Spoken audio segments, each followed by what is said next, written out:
Thank you. Thanks for joining this session. We really appreciate it. Maybe just to start, who knows what an employment social enterprise is or thinks they do? Okay. Who's in the nonprofit sector in the room? Okay. Government? Okay. Philanthropy? Okay. Business? Business community? Great. Fantastic. What'd I miss? Students? Yes? Fantastic. Did I shout it out if I missed you? Anybody? Okay. Well, it's great to have you. So, look, the Bay Area is obviously one of the most diverse places in the country, culturally, socially, politically, economically. And we have a lot of progressive leadership here, and we have some of the best community groups in the Bay Area. But unfortunately, we are also kind of a poster child for economic inequality. And that's really what we're here, I think that's what probably drew us to this event today. And that's, what Rise Together is involved in doing something about. And if you're interested, this is their new publication. It's available in the back. They're trying to take on these issues around workforce development, as well as other related issues. So there are a lot of reasons why people are disconnected from the workforce. Some of them are just kind of the economic trends we know about, artificial intelligence and automation and, other things, outsourcing, other things. Some of it is institutionalized discrimination, which sadly continues to persist in the workforce. Social stigma that's attached to people with certain backgrounds, unconscious bias in addition to conscious bias that's practiced. So a lot of people who want to contribute to the economy are willing to do so, find themselves shut out without any ability to get a job, build their skills, or, kind of move forward. These opportunities are unfortunately most daunting for certain populations, and I'll just mention a few. One is young people who have dropped out of school for some reason, or just are disconnected from school and work. That's more than 50,000 people here in the Bay Area. People who have been in prison or homeless. More than, I think it's close to 50,000 of those individuals in the Bay Area. More than 20,000 people are homeless on any given night in the Bay Area. And then, of course, people who may have struggled with addiction or mental health. There's many other challenges, right, that makes it tough for people to participate in the workforce. REDF, as I said, invests in social enterprise. Of the people who got jobs in the enterprises that we support, 70% had been convicted of a crime prior to getting the job.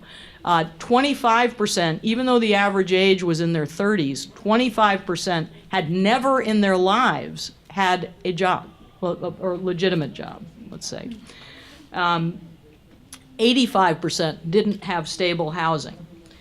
And about 3/4 of the monthly income of the people who got these jobs really was just coming from government benefits, not from anything they were able to earn. So what is social enterprise? What is employment social enterprise? Some of you may have heard of some of the kind of iconic groups here in the Bay Area, probably everybody's heard of Goodwill. Goodwill, in addition to just running thrift stores, also often employs people from the community and provides some support and training.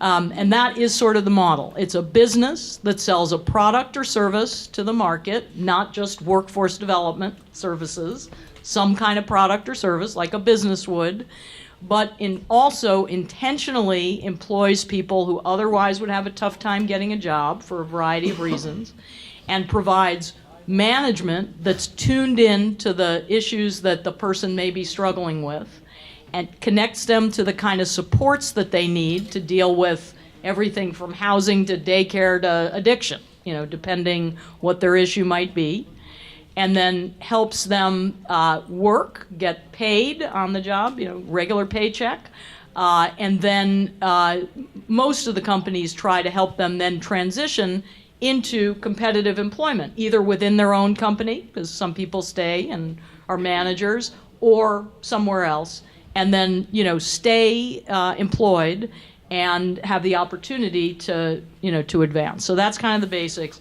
There are lots of examples, like you might have heard of Rubicon in Richmond, California. They run a bakery and they have a landscape business. I'm sure many of you have probably heard of Delancey Street, which is a very cool organization, employs people coming out of prison, and they have a number of different businesses, things like that. But there are a lot more that you might not have heard of, one of which you're going to hear about a bit today. But, there's one called Clean 360 out of the Roots Health Clinic in Oakland. They decided, people really needed jobs. They were going to make soap. So they make, kind of commercial soap products and employ the people in the community. Or the conservation corps you may have heard of for young people. They do recycling and then provide jobs to people. EPA Made is right here up in Palo Alto. They run a thrift store, and a lot of people make products for the thrift store. There's a really big one that's national, that's very has a big presence in California, Oakland, here in San Jose, called the Center for Employment Opportunities. They take people immediately out of prison. They work on work crews doing indoor and outdoor maintenance kinds of activities, various work crew activities. They assess their skills every day. And give them feedback, and then they help them, skill up and then move on into mainstream employment. You're going to hear a little bit from Michelle, a company that has hired one of the people that they prepared. So, an example of a person maybe to keep in mind as we talk is like, a young man ends up in prison for a violent crime at a young age, gets out many years later, not a lot of skills, employers don't want to hire him, gets a job in a social enterprise, gets skilled up, now has something on his resume, moves on into another job, goes back to school, reconnects with family and children, and begins to move on and move up. I mean, that's not an unusual example. That that happens over and over again. So we're not able to take advantage of the value that so many people have for our economy, our society, their families, themselves as individuals, because we don't provide any route for some people to get into the workforce when they really want to go. And we found from the data and evidence, which we've done a lot of, that when people do get these jobs in social enterprise, their incomes go up by 268%. Income from government flips from 75% of what they earn to a quarter or less of what they earn. About 70%, as I said, had been convicted of a crime prior to coming to social enterprise. 4% arrested while they're in a job in a social enterprise. Housing stability triples. We assess something we call social return on investment. For every dollar that a social enterprise spends, we as a society get, in hard, cold numbers, $2.23 of benefit. So there's a lot of reasons that we need to create more social enterprises, invest in them, help them grow and flourish, and then we need to support employers who are leaning in to then give people a chance once they're prepared for employment, even if they have backgrounds that normally they might not cause them to hire the person. So that's what we're here to kind of talk to you about in broad scope. Now we're going to hear from the leader of a fantastic social enterprise in the Bay Area, and then an employer from here on the peninsula who is hiring people who have been justice system involved. So Iesha, Community Housing Partnership is a large supportive housing developer in San Francisco. They've always hired people who have been homeless to work, in their properties. But then they started a social enterprise. So can you tell us a little bit about, what kind of business you're in, who you employ, the training, et cetera, a little bit about the enterprise. So, like I introduced myself earlier, so we have a social enterprise called Solutions SF, and it's comprised of a training program that filters into the social enterprise. So our social enterprise is 15 months long, and it's transitional employment, and we treat it as a business. As Carla stated, it is a business. So what we do is we train the participants to be front desk clerks in supportive and affordable housing buildings. And so we service over 60 buildings in San Francisco, and we also service buildings in the East Bay. And currently right now we serve roughly about almost 300 people a year. And what we look for that is in placements. So once they spend their 15 months in the program, usually when they're ready to transition out, it happens around 6 to 9 months. I mean, it's all individual based. So one person could stay in the program for 6 months. Another person could stay in for the full 15 months. But what we do is we give them support every step of the way. They get formal performance evaluations, they get pay raises, and they get whatever the city's minimum wage is. So they make a living wage. Current to date, they've made already over $2 million in wages. And that's giving back to the community as well. And so in supporting them through this process, we have an extension to our program, which is the retention piece. So once they're permanently placed, we also follow them for their first year of employment. And in doing that, what happens is we help them navigate the waters of permanent employment and everything that comes along with that. If they're having issues on the job, sometimes it's personal issues, they always come back for support because they know that they can get that support. And then they still come back even after that year is up. That year of retention is supported through incentives. So they come back at milestones. So we want to make sure we gather the data, but we also want to make sure that they're supported through every step of the way. What would you say is different about your managers from managers, that might be in a typical business? What I love about Solutions and the whole program is that this isn't really about one piece. So some transitional employment programs, they really focus on you getting a job, right? And so we have high turnover, and that's part of it, but we also have an open door. And so with our managers, I have an employment services manager, and I also have our social enterprise manager. And it's really about wraparound services, because what we try to promote is that we're trying to help the whole person move forward, not just a piece of the pie. Because we can't have them move forward professionally if we don't help them address what's happening in their personal lives. And usually one affects the other, whether it's housing, addiction, childcare, something. All those personal issues, those things have to be addressed in order for them to move forward, but they also need to feel supported every step of the way. Okay, thank you. Fantastic. Michelle, can you tell us a little bit about what your company does, roughly how many people are employed, and why did you decide to work with another group very similar to yours, the Center for Employment Opportunities, and hire somebody?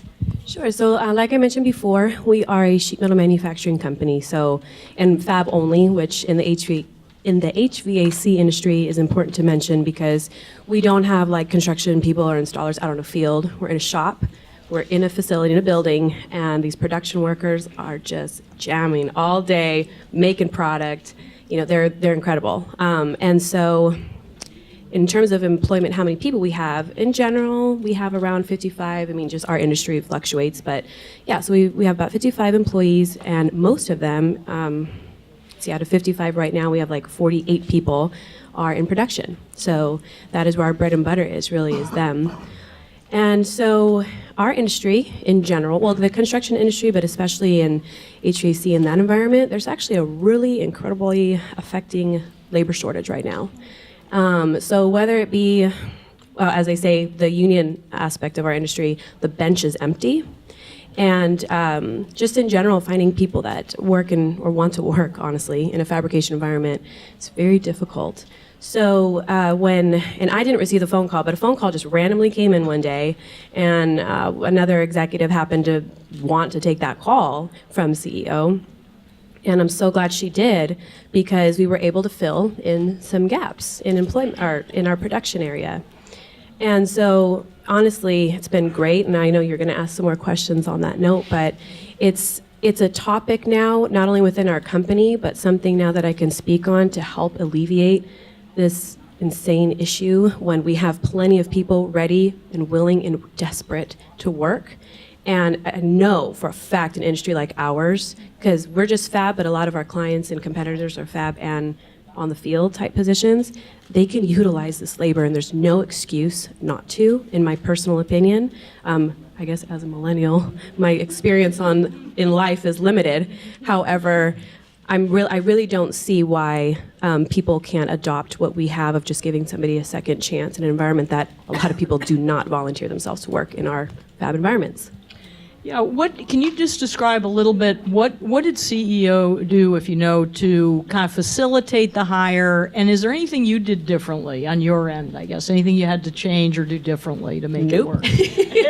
We are a small company, we have a very small admin team, and we did not change or do anything different for this person. But I say that in a positive way, because the person that came, I'll just use his name, Derek came in, and we just treated him like everybody else. He came in, he got to peruse what the job would be like, and he's one of the very few that wanted to take the job, because like I mentioned, fabrication is monotonous. Or I didn't mention it yet, so I mention it now. It's monotonous, and it's not a job that people necessarily jump for, especially if you have like a college education, want to make 6 figures or more a year, you're not going to want that job. And so he came in, wanted that job, and he's been doing incredibly well, and we have not done anything different. He's just another piece in our puzzle, and the people he work with, they do not speak the same language, literally. So he kind of is just figuring that out, which is kind of funny. I applaud him for that. But yeah, he's just fit right in, and we haven't had to do anything different, and he's appreciated and respected that he can just work like everybody else. Is there anything CEO did that made it more possible to make the hire happen? I think in a way, yes, in that, well, it kind of was like an agency where they filtered through potential applicants, and that's something that was mentioned by Derek's boss, the manager of that area in production, that they brought somebody who was already kind of filtered through in a way, and in terms of what Derek was looking for, or the kind of job he would be open to, which helps a lot because it just alleviates time spent in hiring and screening. But it seems like, honestly, what CEO mostly helps with is Derek. Like, they check in with him monthly and see, but we haven't needed any additional help, so maybe that's a part of it. But they facilitated the hire, and then it's been successful, so I guess they just let it work itself out. You think you'd do it again? Would the company do it again? Absolutely. Not only will myself on a personal note, like I'm a Rotarian and all these things, so that, like these sorts of topics are really important to me, but thankfully our management team is also convinced that we would absolutely love to do this again. Derek's worked out so well, and it also, I just would like to mention that I'm gonna point out the elephant in the room, that there was absolutely apprehension of bringing in a felon, a convict. Like, I'm just gonna say that. I know everybody's kind of thinking it or wants someone to mention it, so I will. And yeah, some of let's say the people of an older generation are just kind of like, are we sure? Or should we talk about this? Yes. As a marketing director, I'm like, yeah, we're giving someone a second opportunity in their life. I couldn't imagine at 28 years old not having any future because of a mistake I made, or because of my upbringing that brought me to led me to bad choices. And I'm like, you guys, yes, we want to do this. And Derek worked out so well that we can't wait to be able to have more spots to fill. Great, thank you. Iesha, I wanted to go back to you. So I wanted to ask you a little about some of the challenges you face, but before that, I thought, kind of referring back to what Ann was talking about, just can you talk to us a little bit about, I guess, the money/wealth situation with the people that are working for you? What do you do? Do you do things around financial education? What are they looking at when they get out in terms of wages, ability to afford a place to live, things like that? Not so much around housing, but we do provide financial literacy. We also have a set of support modules that we give them around what it means to actually have a job now. And that's something that's hard in the beginning, especially, I'll just go through some of the folks that we serve: reentry, ex-offenders, long-term unemployed, folks with those mental health addictions, things that they have to work through. And we also serve some youth as well, although the largest portion of the folks that we serve are adults, and that ranges anywhere from 25 to 60. We even support seniors getting jobs. So, I mean, no one's off the table when it comes to barriers, because barriers doesn't necessarily mean that, oh, you've been to jail, or that, you know, you have a substance abuse issue. Barriers could be you couldn't keep a job because you didn't know how to manage your time. Barriers could be you know, you need to take care. So we try to support through all of those things to help folks be successful. In terms of the wages that they make, they work a lot. And so on a larger scale, sometimes we have so much business, and that's kind of one of my challenges too. We have so much business that we don't have enough people. And in this particular field, as front desk services, what we're trying to do is not only hire more people, but reduce our turnover rate, because sometimes folks just aren't ready. And so we also have to call that out to them too, even if they think they are. And a lot of times they have to be fired. It's part of running a business. We still have to protect our business in order to support the folks that are here. But that doesn't necessarily mean the door is closed forever. I've had people come back through our program 2 or 3 times, and they might be successful on that second or third time. But it makes impact. And that's a lot of what we try to do throughout my team, is ensure that everyone is supported and they move through the program. Great, thank you. And what are some of the bigger challenges that you're facing?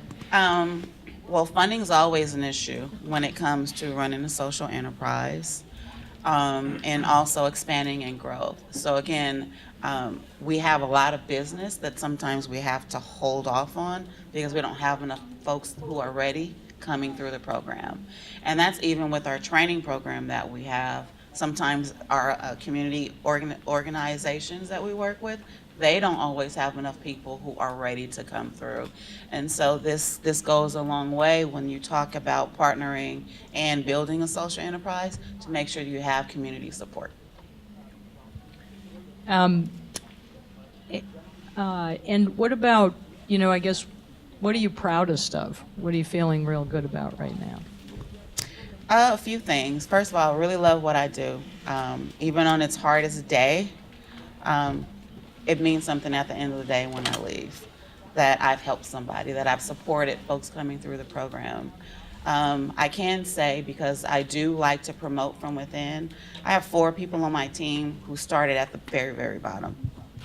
And that means they went through the training program, they've been desk clerks, and they're working for me now. And so they're a part of the administrative staff, so they know what it's like to be where they are. And that goes a long way when you're supporting people who say, you don't understand what I've gone through, or you don't understand what I've been doing. It goes a long way for that. So I'm proud of that.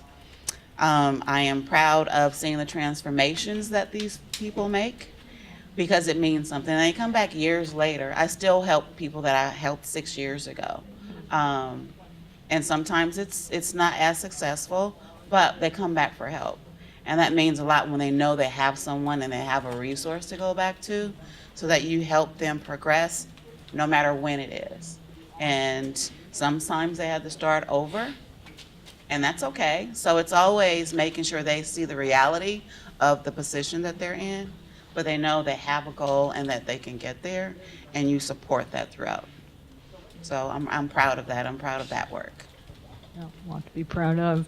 I guess I want to ask you the question, you know, what advice might you give to people who are, you know, who are thinking of starting a social enterprise, but put a little context on that.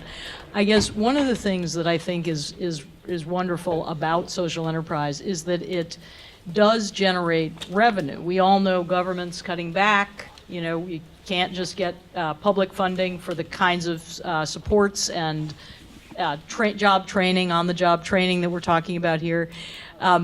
So you earn a lot of revenue from these customers who buy your service, and yet, as you mentioned, you still have to raise some money. So it's kind of, these are sort of hybrid businesses. Yes. So maybe when you're giving advice to others who might want to start something like this, if you just weave in a little bit about the business model. The business model is very important. So not only do you have to pick a product that you want to sell, that someone needs, you have to ensure that that's profitable. The other part about making sure you still have funding is because the amount of services that you provide doesn't always equal to the amount of services that you're providing to the participants. So if you think about what Carla said earlier, it takes $2 or so to support someone in the program. So how much money are you going to spend on the participants and the folks who need the services to move on versus how much income are you bringing in? And those don't always equal. So that's where you need that support around, help support what we're doing, make sure that you also have a mission that someone can buy into and that they can see the results in, that also puts back into the community, so that you create a large group of supporters to help you not only support the people that you want to help with your mission, but actually grow a business to help more people. All right, terrific. And just, if you're interested, you can, redf.org is our website, and there are companies like yours and many others are up there, so you can kind of learn about them. We have a different website, though, that's really useful for those of you who are interested in actually starting or running a social enterprise, that's called redfworkshop.org. Just one word, redfworkshop.org. You have to join, but it's free. And there are a lot of good business planning tools and a whole network of several thousand social enterprises around the country that might be doing the kind of business you have in mind, or serving the particular people that you'd like to hire, things like that. So please, make use of that resource. Maybe, Michelle, I wonder if you would be willing to share a little bit, in reflection, maybe in the context of, what you tell other business owners about doing what you're doing. But just before we started the panel, we started chatting, and I thought that was a really good talk because, we talk about racial discrimination, and you spoke about it, and we know it in the context of maybe suing companies for blatant discrimination and things like that. Okay, but there's a whole other level of this going on that is not about a lawsuit, but it's sort of about the culture of an industry or a business that makes it feel, I think, to a lot of people growing up, that maybe they never have a shot at getting any kind of a job. And so I just wonder if you can kind of speak to that a little bit, and sort of what you'd share with other businesses about the great thing you're doing. Yeah, okay. So I'm kind of glad my boss isn't here, but we are being recorded, so. No, because I'm just a very vocal person about some of these topics, and sometimes our industry or people don't want to agree. Yeah, so I'm saying it in the way I want to, but it may not be as unguarded as when we spoke about an hour ago. But yeah, so long story short, the company I am affiliated with, we are a Latino-owned company, and we have about 98% of our workforce is Latino, right? Very proud of that. And since I am, and my family is, so it's something that just never really crossed my mind as being different or not the norm. Well, the further up I got into the business and the more I'm out in our community, and I'm speaking specifically in the HVAC sector of construction, not construction as a whole. Let's just say a few months ago, our company won an award with the Silicon Valley Business Journal, and somebody in the industry made a comment. He said, "Not bad for that little Mexican company." And immediately I was like, oh my goodness, but I was like, okay, relax. Good thing they didn't say it to me directly. And I thought to myself, what do you mean? Like, I don't know, it just was strange to me. But then I really opened my eyes, and in our industry, whether it be shop foremen, and again, I don't have statistics to give you right now, so I'm just based on my personal experience and what I've seen, heard, conversations I've had. So I just want to throw that out there. I could be wrong. I hope I am, but I don't think I am. Shop foremans, managers, any executives, project managers, you name it. I don't really see any Latinos around, let alone, I mean, just the diversity in general. Me as a female walking into these meetings is like everyone's weird about it. It's so annoying, but I get it. So that rant, I go on I wanted to say that imagine this discrimination of someone who has a record and doesn't appear to be of a certain other race that's more accepted in that group. And it's really sad to me because I see how our workers in our company was looked at, and I'm like, we're successful, we're killing it for a small medium business, but I don't know, it's just that the diversity issue in general, I'm just glad we talked about it here because I didn't realize it as being such a problem or so thick in an industry like ours that I really didn't see having a problem. So I just want to wrap this up because I know I'm going on way too long. Thank you. Thanks for sharing that. Yeah. But so speaking on when I talk to other business owners in our industry, out of our industry, wherever, honestly, they don't even have to be business owners, just people that have their hand in hiring or affecting company culture. It's like just stop trying to make your judgment. And I know it's human nature, we can't help it, but just stop making the problems worse. We have a problem with homelessness, for example, here in San Jose, and it's like just hire these people, give them a chance. Anything that has to do with racial discrimination or discrimination of any kind, anything at all, the only person that's going to fix it is you. And these people that are hiring, they can help fix this problem and actually fix our economic issues. But anyway, so yeah, I just tell business owners, be open-minded. Really consider if you're hiring somebody, let's say from like we hired from CEO, what risk really is there of a person coming from that background in your workplace? I mean, like really. And I'm sure that the risk would be pretty low if they were to look at it from an unbiased perspective. Fantastic. Well, listen, thank you both for that. I mean, Iesha runs one of the most widely admired social enterprises in the Bay Area, and it's known nationally, and it's really a model that a lot of others actually, have replicated in Los Angeles and in Portland, and so, you've done some really pioneering work that's really profound with a lot of people, lives that have changed because of it, so thank you.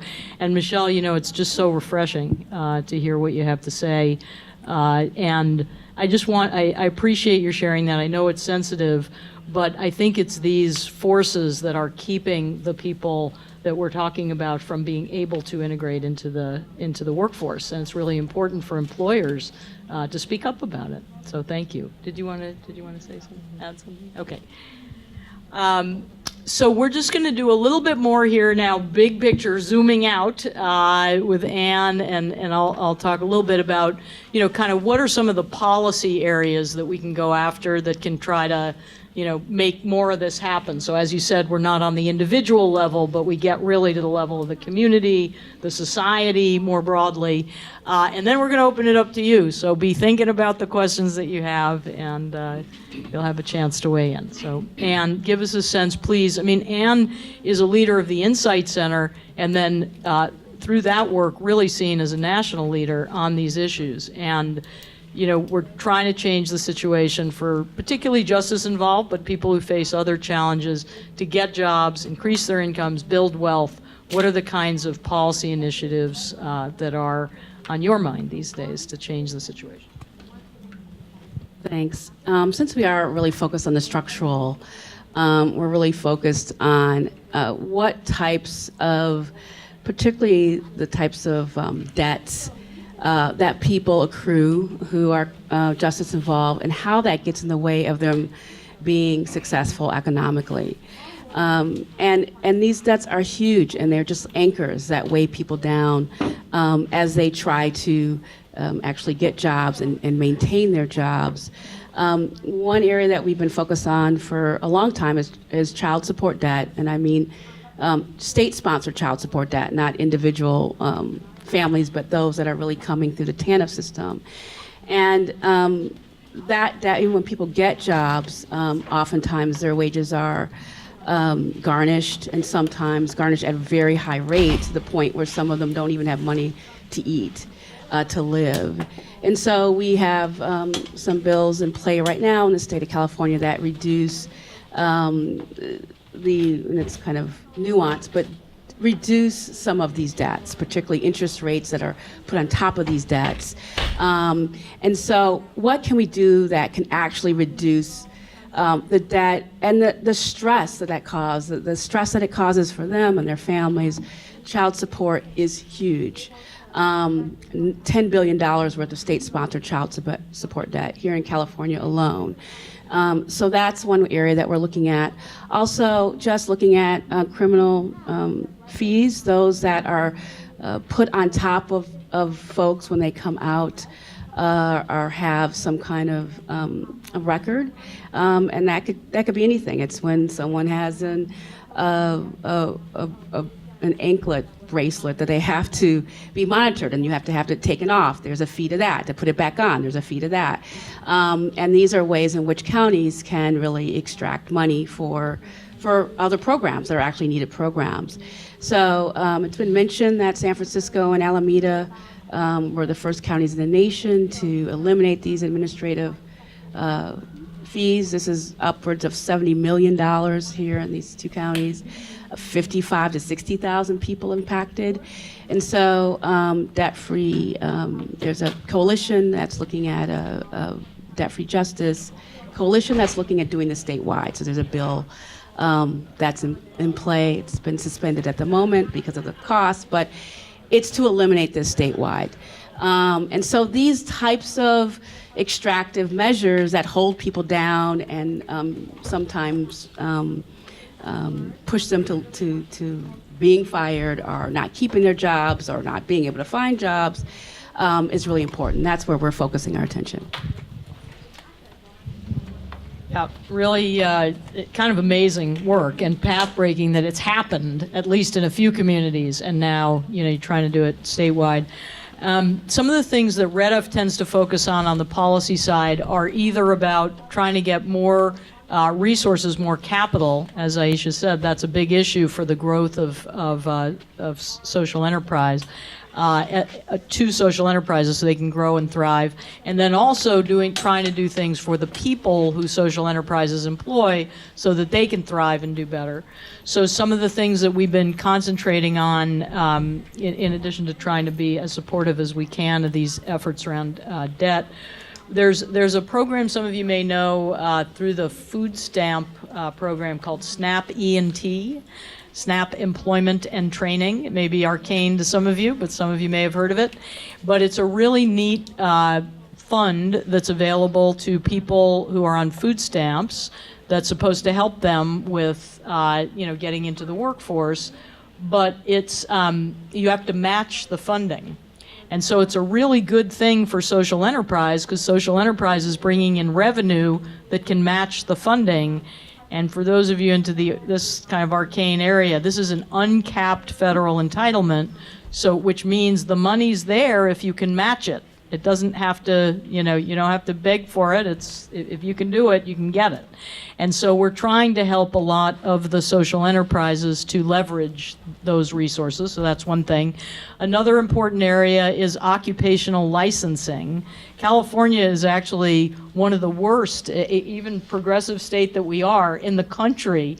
It's kind of crazy about what it takes to get a professional license to do the very simplest of things. And, it was done, kind of to make for a professional group and try to increase the wages that people might earn doing certain things and to make sure that things are done safely and et cetera. Some of these are a little ridiculous, and so it becomes impossible to try to get into a certain trade without, kind of getting through all these kind of crazy hurdles. So there's a lot of groups that are trying to clear those, and we're trying to support that.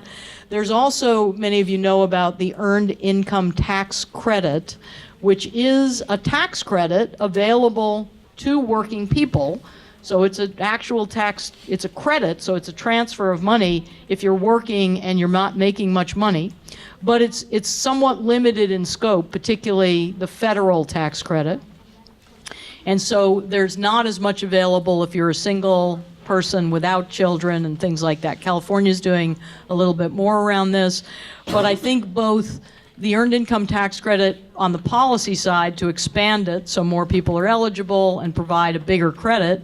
But then second, and I would urge all of you here, if you don't know about it, this is another area where this exists, people can use it, but you would be shocked at how little it's used relative to the number of people who can use it.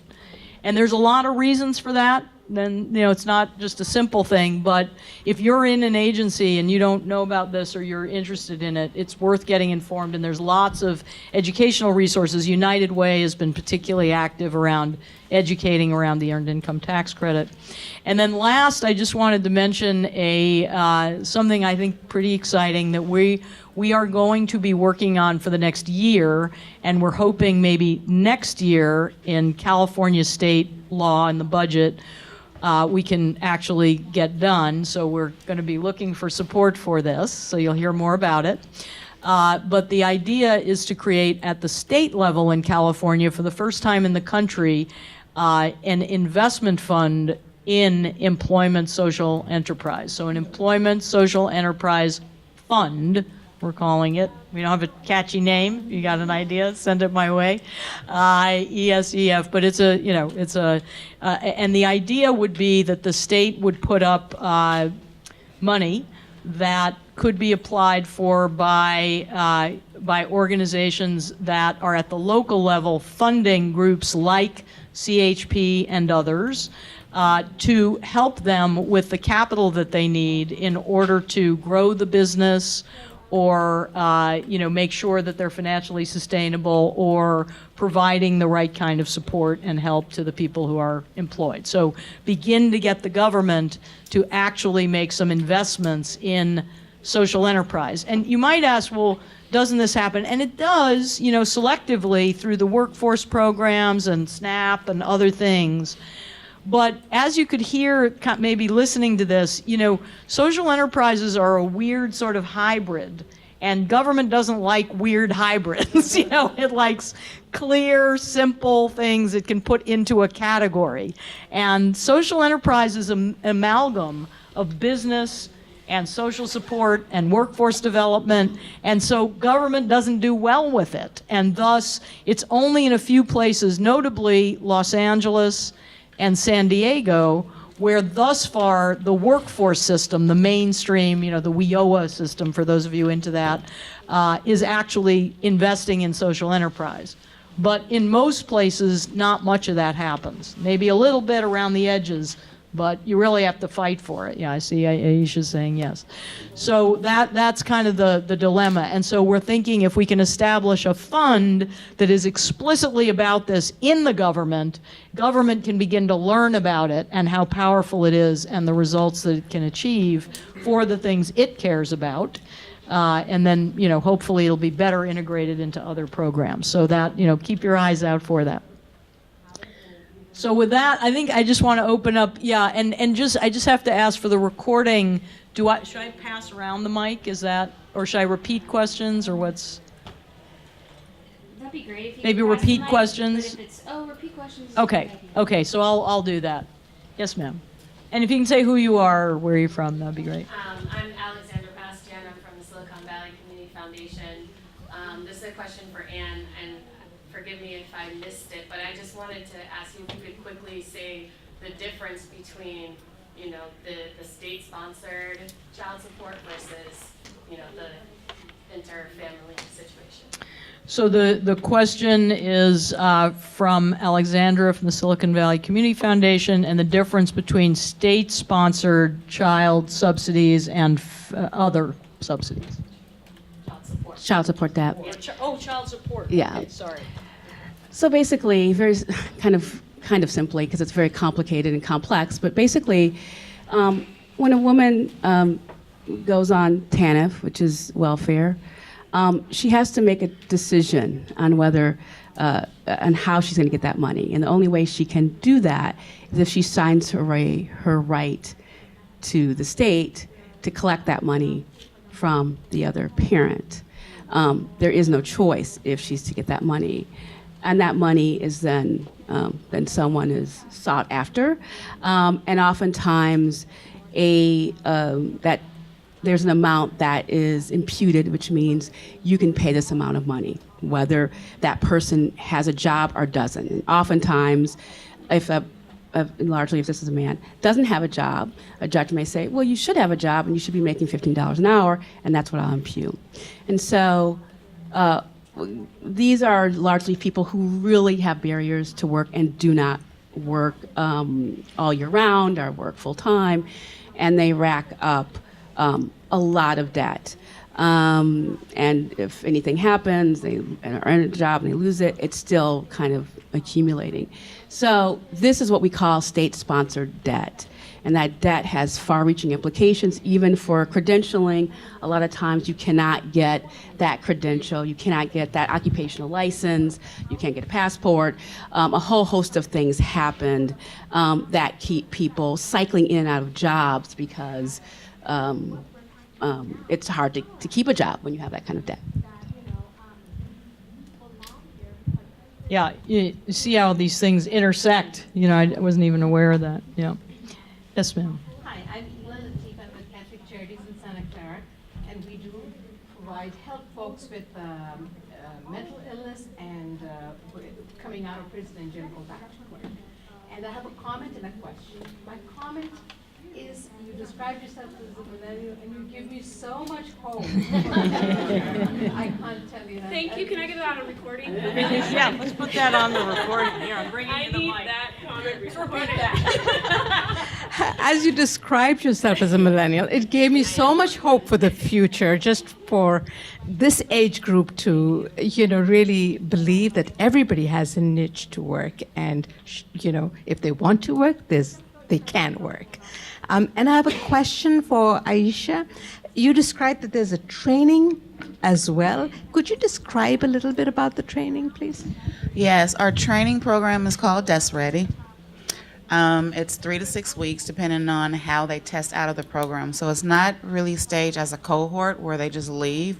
They actually have to test out to get to the next stage. If they don't complete the next stage, they have to repeat that week of training. So the training program is a mixture of hard skills and soft skills. So think about the soft skills as job readiness. So time management, communication, those types of things, being on time to class. And the hard skills are the skills needed to become desk clerks. And that's around customer service, safety and security, appropriate boundaries, policy and procedures. So those are the hard skills they learn. Once they've completed their time in the training program, they have a graduation, and then they have a formal interview with Solutions SF. Before that interview, they do interview prep. They are provided with interview clothing, and then they have their interview, and then they start. Thank you. Yes, ma'am. I'm Lauren Leinbach. I'm Executive Director of Community Financial Resources. And Iesha, how convenient it is to see you here, because we provide community housing partnership with a payroll card so that they can pay their employees through direct deposit, and that's often a problem for people who have a record to get a bank account. And in your portfolio, your payroll cards have the best savings behavior we see across 40,000 cards. Thank you. So what I was going to ask you, I was going to call you. I want to know, is there anything you're doing in your training program to encourage people? They regularly save. They save a larger amount of their pay than most groups, and they use the automatic savings, the automatic contribution feature more than any other part of the portfolio. So what are you doing? So this the question assertion, very exciting, is community financial resources. Does the payroll work with Iesha's social enterprise? And they're seeing high levels of savings, higher than they see across others from this particular group. So what is it that you're doing to encourage that? Well, part of it is financial literacy. And so once they start, we automatically say this is what you need to do, especially for those who can't open up a bank account.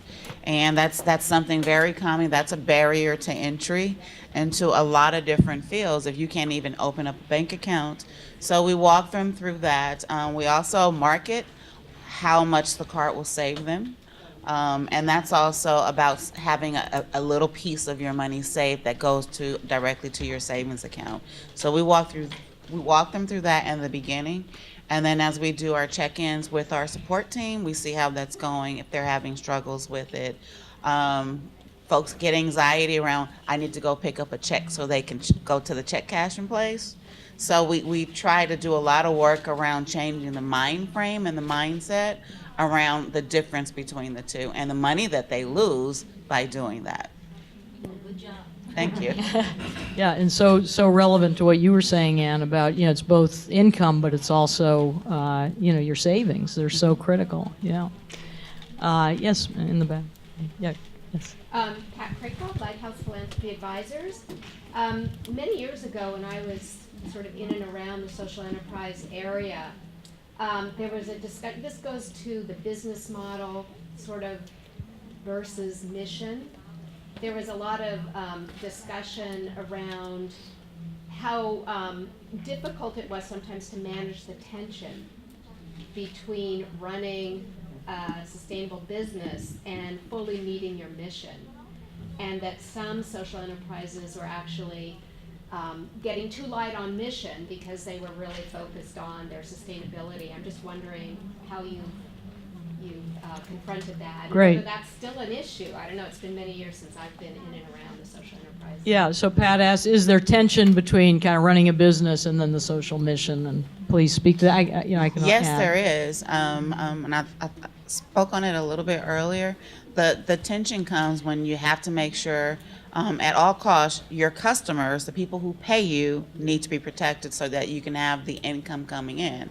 On that same note, you have to have expectations and support with participants in your program that you're serving so they understand that. So one thing that we've done is when things aren't going so well, we talk about it, right?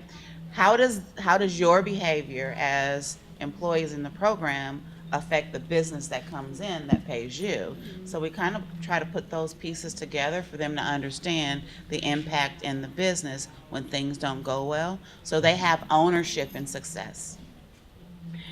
Yeah, I mean, I think this is this is always a tension. I mean, it's not easy to do social enterprise. It's not easy. It's incredibly powerful, and a lot of people are learning how to do it really well and to manage that tension, but it's not easy. I mean, it really, hats off to Iesha. I mean, the people who run these companies are not just making money from a business, and they're not just running a social service agency. They're doing both. The magic of it, of course, is that it is a business, and people are working, and so when they transfer to Michelle's company, they've been working. And that's a whole different thing than some of the other, so the tension needs to be managed. One thing just might be interesting is, one thing that we've tried to help a lot of groups with, and I know you've done some of this, is we call it double bottom line accounting. And that has really helped a lot of groups to understand that there are business costs. You have to pay your people, you have to pay your managers, regular business costs. And then there are what we call social costs, and that might be like a case manager. Now, a normal business doesn't have a case manager, right? So we try to help, okay, well, you have different kinds of costs, so separate those, and then figure out how much revenue can you earn from your business. Let's try to cover all your business costs with business revenue, but you might have to raise some money to cover your social costs, because if you don't, you might have to price your services too high and nobody's going to be willing to buy what you're selling. So it's a bit of a balance, but what used to happen is that would all be conflated into a single statement, and then people might overprice their services in order to bring in more, or they might hide a crummy business behind the fact that they have a social mission. So, it's been a really useful tool. Okay, more questions. Yes, sir.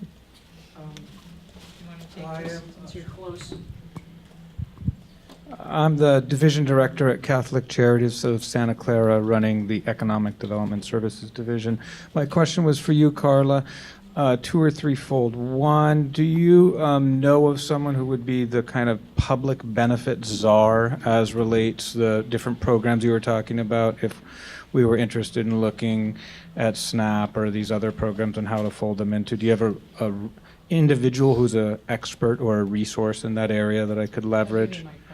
And then the second part of the question was, do you have ratios in mind for typical social enterprises versus the earned income revenue versus the raised income, and ideal models, typical models? Yeah, I mean, in terms of, the public benefits, if anybody's interested in the SNAP E&T, feel free. I have cards with me. And Christine, raise your hand, is here from, Christine's also here from REDF, if anybody wants to get to us. Either way is fine. In terms of ratios, I mean, really is what I just mentioned. I mean, we've kind of come to a point where we really try with the groups that we work with to encourage them to run a business that can cover their business costs. I mean, if you're trying to subsidize just your basic wages over time, your basics of your business, it's really tough to stay in business. Now, some do, some continue to, and there is a lot of variation. But we try to encourage business costs covered with business revenue, and then other costs, not necessarily. I mean, it really depends on the business that you're running and the people who you're employing, and also some social enterprises are embedded in a larger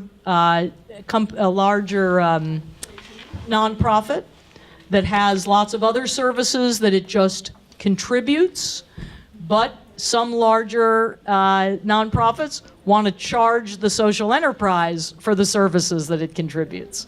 So it's there's a lot of variation, but that's kind of the bottom line on Yes. Hi, my name is Ellen, and I'm with United Way Bay Area. First of all, this has been awesome, and I have personally studied female social entrepreneurs in the UK. So I'm happy to talk about this with any of you afterwards. So I've been curious, are there any legal definitions now that one could apply to nestle their social enterprise under? Because I'm aware of a B Corp as a certification, and this means you need to reinvest maybe 50 or so % of any profits that are made from the business side back into expanding and scaling the social business. So I'm wondering if if there's something like this for social enterprises in general. Is it just the B Corp? Are there movements to get more users aware of such a certification? And what are your thoughts on B Corps? Okay, other folks might have thoughts. I mean, first, no, there's not like a specific designation for employment social enterprises, and they tend to be a wide variety. Some are B Corps, some are just regular old 501c3 nonprofits, some are part of a larger nonprofit, as I said, some are incorporated as for-profits, they might have a nonprofit arm. I mean, it's really varied depending on the organization, the entity that sponsors the social enterprise, et cetera. The one area where that makes things challenging, I think the variation's not a bad thing, but I think where it's challenging is we're trying to find out the size and scale of this field. And there's no one place to go. You can't say, well, it's B Corp or it's, tax status or something. So it's hard to figure out. We think there are, we know of about 500 ourselves. We figure there must be about 1,000, maybe there's more. But, we don't know because there's not a single status. So that, I don't know, any other thoughts on that? No? Okay. So I think we're at 2:15, and I just want to say it's such a privilege for me to be on a panel with the three of you, Iesha, Michelle, Anne. Just three incredible people, I think, doing such important things for the community. So I just, thank you so much for being here, and thanks to all of you. Thanks for the discussion.